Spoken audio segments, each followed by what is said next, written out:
भारत में इस वक्त शेयर बाजार थोड़ा सा धीमा चल रहा है। बाजार में उतार चढ़ाव ज्यादा देखने को मिल रहा है। सोने की कीमतें भी स्थिर हैं और बॉन्ड जैसे फिक्स्ड इनकम रिटर्न्स में मिलने वाला मुनाफा भी फिलहाल कम हो गया है। ऐसे में हाई नेटवर्थ इंडिविजुअल्स यानी कि देश के बड़े और अमीर इन्वेस्टर्स अब धीरे धीरे अपने निवेश का तरीका बदल रहे हैं। ये इन्वेस्टर्स अब अपने पोर्टफोलियो में डिजिटल एसेट जैसे कि बिटकॉइन और एथेरियम की हिस्सेदारी बढ़ा रहे हैं। उन्हें उम्मीद है कि क्रिप्टो करेंसी में निवेश करने से उन्हें अच्छा मुनाफा मिल सकता है। वैसे तो भारत में क्रिप्टो करेंसी की दुनिया काफ़ी चुपचाप और अनौपचारिक तरीके से चल रही है, क्योंकि क्रिप्टो में रिस्क भी होता है और अभी इसके नियम भी साफ नहीं हैं। लेकिन हाल के दिनों में फ्यूचर्स ट्रेडिंग ने स्पॉट ट्रेडिंग को पीछे छोड़ दिया है। तो क्या है ये पूरा मामला, जानेंगे इस वीडियो में। साथ ही समझेंगे कि आखिर ये फ्यूचर्स ट्रेडिंग और स्पॉट ट्रेडिंग है क्या। तो स्पॉट ट्रेडिंग और फ्यूचर्स ट्रेडिंग ये दो शब्द आपने कई दफा सुने होंगे, लेकिन क्या आप इन दोनों शब्दों में फर्क जानते हैं? तो आइए सबसे पहले आपको स्पॉट ट्रेडिंग और फ्यूचर्स ट्रेडिंग को समझाते हैं। स्पॉट ट्रेडिंग में आप सचमुच बिटकॉइन या कोई और क्रिप्टो खरीदते हैं और बाद में उसे बेच देते हैं और उसका पैसा तुरंत या फिर कुछ दिनों में आपके अकाउंट में ट्रांसफर हो जाता है। इसमें आपको उसी दिन के भाव पर ही चीज मिलती है जिस दिन के भाव पर आपने उसको बेचा है। वहीं फ्यूचर्स ट्रेडिंग में आप कॉइन नहीं खरीदते, बस एक शर्त लगाते हैं कि कीमत ऊपर जाएगी या फिर नीचे। इसमें आपके पास असल में स्टॉक तुरंत हाथ में नहीं आता। आप मुनाफा भी कमा सकते हैं और हो सकता है कि आपको नुकसान भी हो जाए, क्योंकि कीमतें फ्यूचर्स में बदलती रहती हैं। इसमें रिस्क ज्यादा होता है और यहीं पर उठता है सबसे बड़ा सवाल कि आखिर इतना रिस्क होने के बाद भी लोग क्रिप्टो फ्यूचर्स की तरफ क्यों भाग रहे हैं। इसकी सबसे बड़ी वजह है टैक्स का कम झंझट। दरअसल स्पॉट ट्रेडिंग में हर बार बिक्री पर 1% टीडीएस कटता है, चाहे प्रॉफिट हो या फिर ना हो।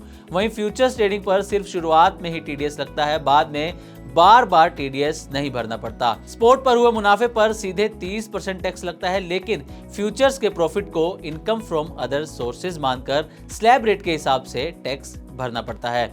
यानी अगर ट्रेडर अपने परिवार के किसी नॉन अर्निंग मेंबर के नाम पर ट्रेड करता है तो वो 30% की बजाय कम टैक्स दे सकता है। इसके अलावा फ्यूचर्स में लेवरेज का लालच है। 1000 रुपए लगाकर आप 10,000 रुपए से 50,000 रुपए तक का दाव खेल सकते हैं। मुनाफा भी बड़ा और रिस्क भी। अभी क्रिप्टो की कीमतें तेजी से ऊपर जा रही हैं, ऐसे में लोग जल्दी कमाई करने के लिए फ्यूचर्स का ऑप्शन सिलेक्ट कर रहे हैं। आइए अब ये जानते हैं कि फ्यूचर्स ट्रेडिंग होती कैसे है। तो स्पॉट ट्रेडिंग में असली क्रिप्टो करेंसी जैसे कि बिटकॉइन या ईथर खरीदने पड़ते हैं और इसे बेचने पर हर बार टीडीएस लगता है, जैसा कि हमने आपको पहले भी बताया।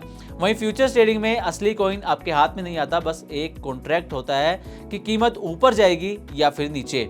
भारत में ट्रेडर आईएनआर मार्जिन के रूप में जमा करते हैं। एक्सचेंज उस आईएनआर को यूएसडीटी यानी कि एक स्टेबल कॉइन में बदलते हैं और बाइनेंस जैसी ग्लोबल एक्सचेंज पर ट्रेड कराते हैं। एक बार आपने यूएसडीटी ले लिया तो उसे कई बार फ्यूचर ट्रेड किया जा सकता है। फ्यूचर्स ट्रेडिंग को लेकर सरकार काफी चिंतित है। दरअसल भारतीय क्रिप्टो एक्सचेंज अभी रेगुलेटेड नहीं है, ऐसे में एक्सचेंज का डेटा साफ सामने नहीं आ पाता।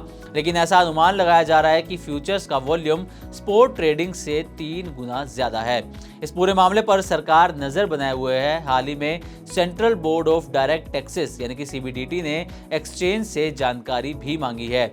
सीबीडीटी ने सवाल उठाए हैं कि क्या डेरिवेटिव्स यानी कि फ्यूचर्स और ऑप्शंस पर टैक्स के नियम साफ नहीं हैं?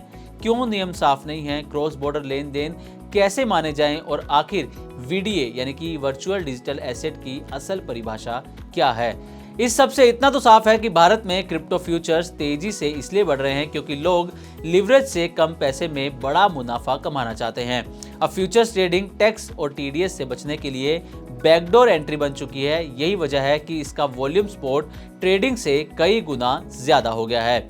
तो उम्मीद करते हैं कि हमारी तरफ से बिटकॉइन और क्रिप्टो करेंसी पर दी गई पूरी जानकारी आपको अच्छी लगी होगी। इसी तरह की और भी वीडियोस के लिए देखते रहे मनी9 और सब्सक्राइब करें हमारा चैनल। साथ ही बिजनेस और पर्सनल फाइनेंस से जुड़ी तमाम खबरों को आप हमारी वेबसाइट money9live.com पर भी पढ़ सकते हैं। ग्लोबल संकेतों के दम पर कैसे खुलेंगे हमारे बाजार? क्या कह रही हैं खबरें और ब्रोकरी रिपोर्ट्स? किन शेयरों में बनेगा पैसा?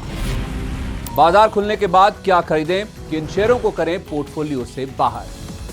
कैसा रहा बाजार का दिन भर का कारोबार? कैसे तैयार करें कल के बाजार की स्ट्रैटेजी। इन सब सवालों के जवाब जानिए मेरे साथ ओपनिंग बज और क्लोजिंग बज में इन वक्त पर सिर्फ मनी 9।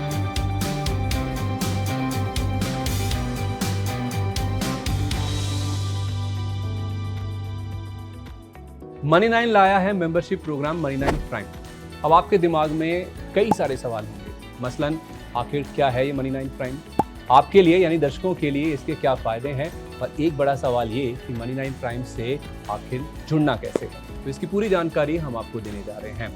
मनी 9 प्राइम में 3 प्लान होंगे, इकोनॉमी, स्टैंडर्ड और वीआईपी। तो फटाफट ज्वाइन कीजिए यूट्यूब पर मनी 9 प्राइम। ज्वाइन करने के लिए मनी 9 के यूट्यूब पेज पर जाइए, होम पेज पर मिलेगा ज्वाइन बटन, इसे क्लिक करें, अपनी पसंद का प्लान चुनें और बस हो गया, अब आप रहेंगे सबसे आगे।